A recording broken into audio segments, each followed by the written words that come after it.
Alright, let's dive into something that's got the sports world buzzing. Cleveland's new WNBA team, the Sirens. But here's the kicker. They're not just another team. They're making a bold statement by rejecting the Lady Cavaliers' identity. And personally, I think this is a massive deal. It's not just about a name or a color scheme. It's about carving out a unique identity in a league where too many teams are happy to play second fiddle to their NBA counterparts. So let's break this down.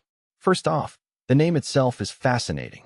The Sirens, inspired by the mythical creatures who lured sailors with their hypnotic songs? That's a bold choice. What makes this really interesting is the duality here. The Sirens are both captivating and dangerous.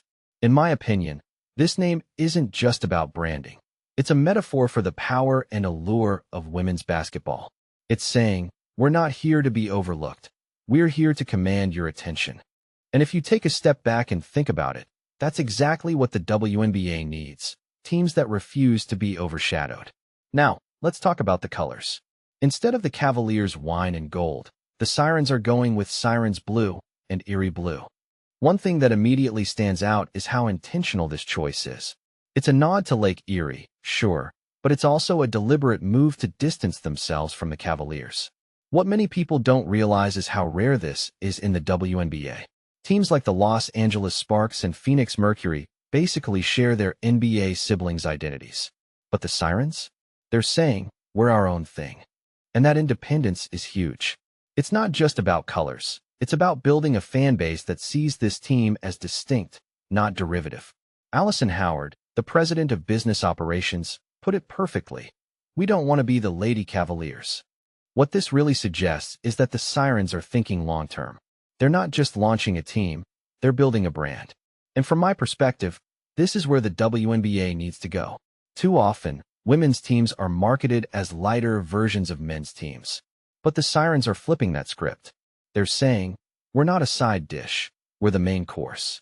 Another detail I find fascinating is the logo. The mythical siren is front and center, and the S in the word mark has a hidden CLE. It's a subtle way to tie the team to Cleveland without losing their unique identity. This raises a deeper question. How do you honor your city while still standing out? The Sirens seem to have cracked the code. They're not just Cleveland's team, they're Cleveland's own team. Now, let's talk about the audience. Howard mentioned that the Sirens expect to attract a different crowd than the Cavaliers. Personally, I think this is where things get really interesting. She said, they eat different food, they drink different drinks. What this implies is that the Sirens aren't just targeting basketball fans, they're targeting a whole new demographic. And that's smart. The WNBA has always struggled to find its niche. But if the Sirens can tap into a fan base that feels underrepresented, they could be onto something huge. But here's the thing. This isn't Cleveland's first rodeo with the WNBA. The Cleveland Rockers were one of the league's original teams, and they folded in 2003. So, the Sirens are stepping into a city with a history of WNBA failure. What makes this really interesting is how they're handling it. Instead of ignoring the past, they're embracing it. Former Rockers player Janice Braxton narrated their introductory video, and other Rockers players were at the unveiling. It's like they're saying, we're not starting from scratch, we're building on what came before. And that, in my opinion, is a masterclass in branding. Finally, let's talk about the bigger picture. The Sirens are part of a growing trend in the WNBA. Teams like the New York Liberty and Golden State Valkyries that are breaking away from their NBA counterparts. What this really suggests is that the league is maturing. It's not just about survival anymore. It's about thriving. And the Sirens are positioning themselves at the forefront of that movement. So, here's my closing thought. The Cleveland Sirens aren't just launching a team. They're making a statement.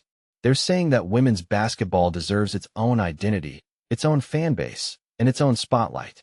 And personally, I can't wait to see what they do next. Because if they play their cards right, they could redefine what it means to be a WNBA team. What do you think? Are the Sirens onto something? Or is this just another team in a crowded league? Let me know in the comments below.